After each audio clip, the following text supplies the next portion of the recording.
Salut à toi, j'espère que tu te portes bien. Tu sais, dans la vie, il faut toujours évaluer ton passé pour pouvoir déterminer si tu es en train de partir sur la bonne direction ou pas.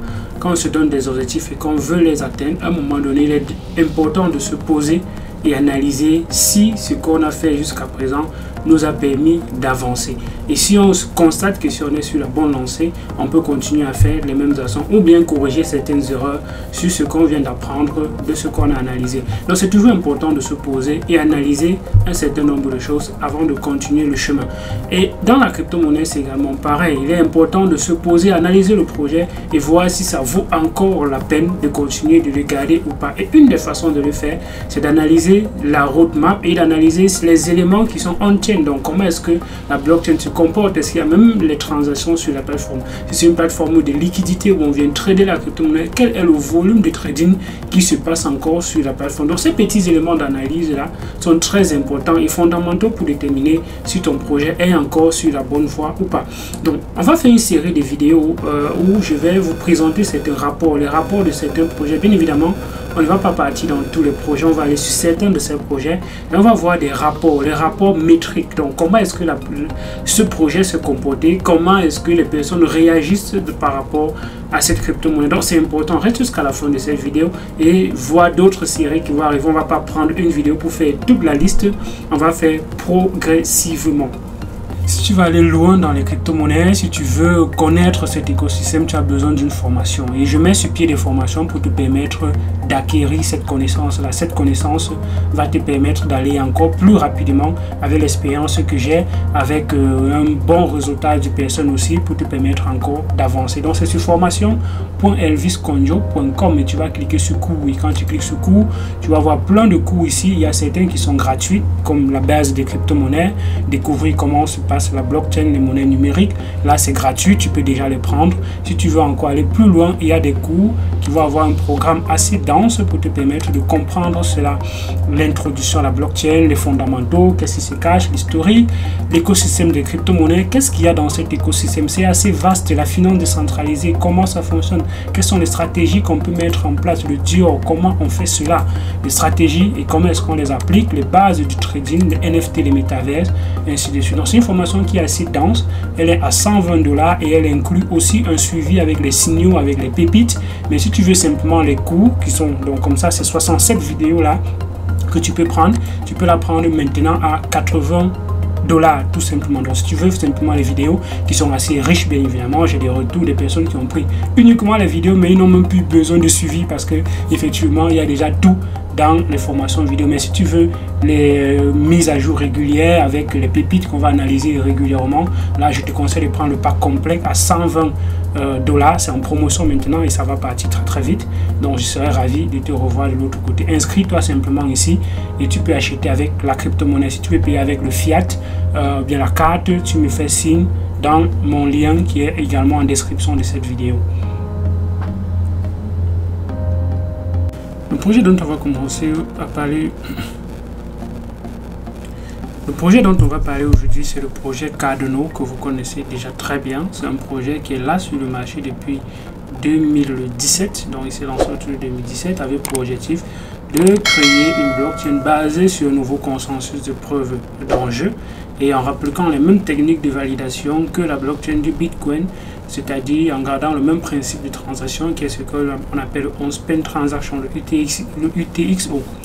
Donc c'est une blockchain qui a été créée par un fondateur de Ethereum, donc Vitalik Buterin était ensemble avec Charles Hoskinson, Gavin Hood qui a créé Polkadot et bien d'autres personnes, même celui qui a créé le projet Lix, c'est également une personne qui était dans la blockchain, dans le projet Ethereum au départ. Donc ils se sont séparés pour des raisons vraiment différentes, des visions différentes et chacun a créé son projet. Moi on se pose la question de savoir si Cardano, ça vaut encore la peine avec tous ces prix qui ont commencé à baisser depuis un bon bout de temps. Cardano est très loin de son ATH. Si on regarde depuis le début d'année, on est quitté de 0,90 à aujourd'hui 0,40, donc ça fait plus de 50%.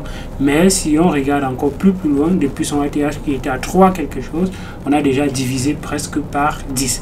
Mais Cardano, est-ce que ça vaut la peine? Donc ça c'est un rapport du trimestre passé de 2023 comparé avec les 3 autres trimestres précédents pour voir à quel niveau Cardano se situe, bien qu'on est dans le bear market. Et quand on essaye de voir les active adresses, ce sont les adresses qui sont actives. Ces adresses qui sont actives déterminent en fait la qualité, le nombre d'adresses qui font des transactions sur la blockchain quotidiennement. Donc, quel est le nombre de transactions d'adresses qui interagissent avec la blockchain chaque jour. En 2022, au premier trimestre de 2022, on était à 156 000. Et là maintenant, on est en 2023, on est à 60 200. Donc, de 156 000 à 62 200, c'est pas très intéressant parce que effectivement, on n'a pas le même nombre de personnes qui étaient là avant, plus qu'on a beaucoup de personnes qui sont encore entrées sur la blockchain. Mais d'autres blockchains sont venus diluer également la quantité d'interaction avec les anciennes blockchains en grappillant comme ça ce nombre d'utilisateurs. C'est la raison pour laquelle on peut observer que malgré que le nombre de personnes grandit dans l'écosystème crypto-monnaie de façon générale, les nombres peuvent diminuer sur certaines plateformes tout simplement parce qu'il y a un shift. Les personnes sont peut-être en train de quitter de certains projets pour aller dans d'autres projets. Quand on regarde le nombre de transactions en 2000 average daily transaction, donc on était à 127 000 en premier trimestre 2022, 14, on a baissé, et là maintenant on est à 62. On est à 67. Donc, il faudrait déjà comprendre que le premier trimestre de 2022, c'était un trimestre aussi, on était déjà dans le bear market d'une certaine façon, mais il y avait encore beaucoup plus d'excitation par rapport à maintenant où on est dans un bear market encore beaucoup plus prononcé qu'avant. Donc il faudrait déjà comprendre également ces différentes étapes-là, ces différents moments de comparaison, parce que quand on est dans une période de bear market prolongée, les gens vont essayer d'être passifs le plus possible en gardant les crypto-monnaies dans les protocoles pour les revenus passifs. Ils vont plus chercher les revenus passifs, donc on va faire moins de transactions par rapport à quand on est dans une période de tout feu, tout flamme, quoi. Donc cela peut également s'expliquer. Ça ne veut pas forcément montrer qu'il y a un désintérêt, c'est simplement que les personnes peuvent adopter des stratégies passives pendant cette période-ci. La circulation, le market cap, Circulating Supply, vous voyez, on était à 38 milliards en 2022, ça monte, et là maintenant on est à 13 000, il y a une perte de 53% effectivement, parce que là on est dans un marché où le prix a drastiquement chuté, et c'est ce que je disais tantôt ici avec le nombre d'interactions.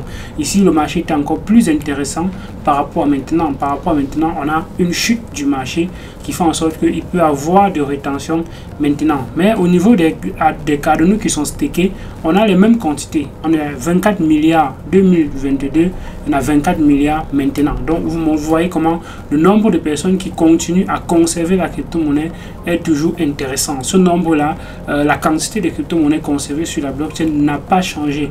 C'est vrai qu'il y a eu d'autres quantités qui ont été remises en circulation, mais ce nombre n'a vraiment pas changé. Ça montre comment les gens veulent toujours continuer à conserver leur Cardano. Donc voilà comment on peut analyser ces petites informations-là qui sont très importantes pour comprendre quel est le comportement du marché, comment les gens sont en train de se comporter dans le marché. On va continuer. On a maintenant au niveau des network overflow, donc comment est-ce que les adresses réagissent, comment est-ce qu'on a pu impacter sur la blockchain, la construction des adresses, on en a combien de façon générale. Si on regarde ici, on avait 3 millions d'adresses qui ont été créées sur la blockchain de Cardano, et là maintenant on est à 44 000 à 4 000 adresses, 4 millions d'adresses. Donc on a augmenté de presque 1 million d'adresses qui ont été créées depuis le premier trimestre de 2022 jusqu'à maintenant, on a eu près de 1 million d'adresses.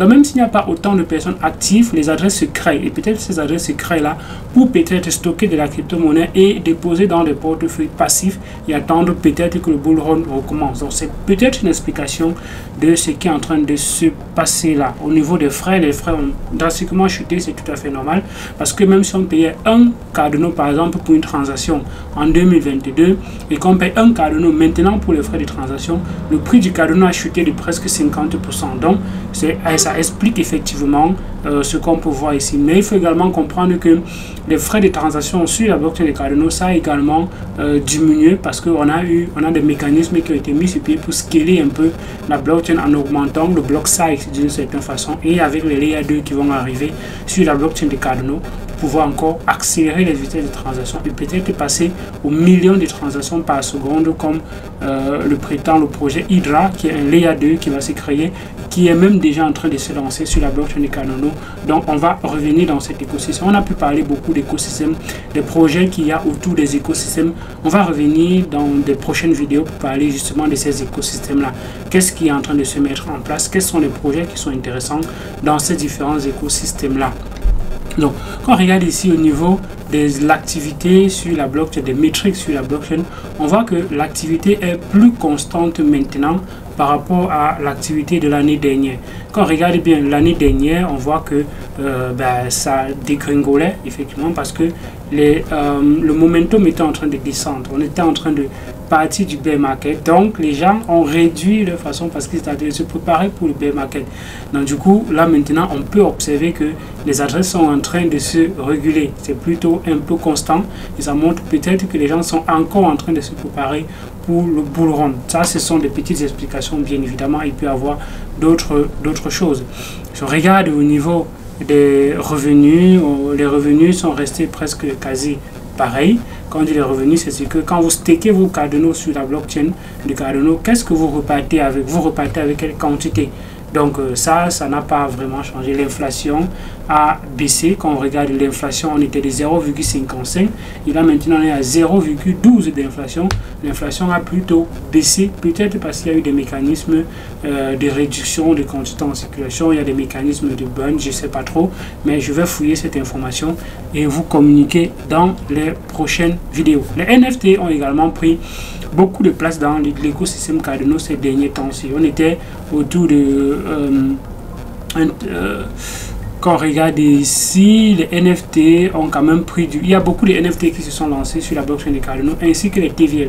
Les TVL sur la blockchain de Cardano ont beaucoup augmenté aussi avec les stablecoins comme Jet qui se sont créés, ce sont des stablecoins qui sont déjà d'actualité, des stablecoins algorithmiques qui se sont créés sur ces blockchains de Cardano pour avoir la liquidité arrivée sur sa blockchain. Donc ce rapport-ci, il ne tient pas compte de la liquidité qu'il y a peut-être sur Jet, il prend uniquement ce qu'il y a sur MemSwap, qui est le protocole qui a le plus de liquidité sur la blockchain Cardano. Malheureusement ou bien heureusement, on pensait que c'était SondeSwap qui allait ravir la vedette sur la blockchain de Cardano, mais ça s'est pas très bien passé pour SondeSwap quand ils se sont lancés. Il y a eu beaucoup de plaintes, il y a beaucoup d'insatisfaction, les attentes étaient tellement élevées et ça a déçu quand même beaucoup de personnes. Voilà comment un projet à côté, MemSwap, qui s'est lancé quelques temps avant SondeSwap, a ravi plutôt la vedette à SondeSwap comme on l'attendait plutôt.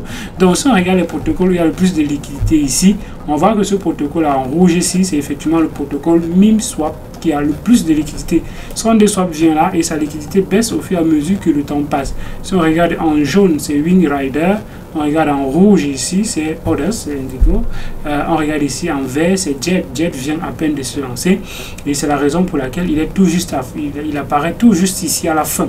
Donc il y a d'autres choses qui sont en train de venir, qui sont en train d'ajouter la liquidité sur Cardano, qui sont en train de faire en sorte que la crypto-monnaie, la liquidité migre de d'autres blockchains pour arriver sur Cardano. Donc voilà les protocoles qui sont le plus en vue sur la blockchain de Cardano, les protocoles décentralisés bien évidemment, que ce soit la liquidité, que ce soit le trading, le lending, ainsi de suite. Donc voilà ce qui est le plus en vogue de ce côté-là. Donc le NFT overview, effectivement, c'est comme je disais tantôt, le NFT, la quantité n'a pas augmenté, en fait la quantité a augmenté, mais les prix ont drastiquement chuté. C'est tout à fait normal parce que les NFT, vous voyez très bien, les NFT comme les CryptoPunk ou bien les Bored APR Club, ce sont des trucs qui ont perdu beaucoup de valeur. Ça ne veut pas dire qu'il y en a moins, il y a toujours la même quantité, peut-être il y a même un peu plus, mais ça vaut moins, l'ensemble ça vaut moins qu'avant parce que les gens vont brader le NFT pour essayer de grappiller un peu de sous, pour préparer peut-être le bull run. Peut-être qu'ils avaient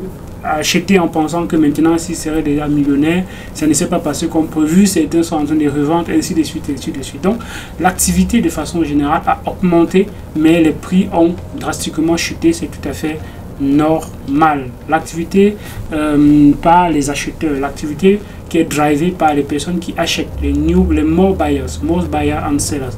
Donc si on regarde ici en orange, ce sont les unique buyers, ce sont les acheteurs, Et on regarde ici, ce sont les sellers.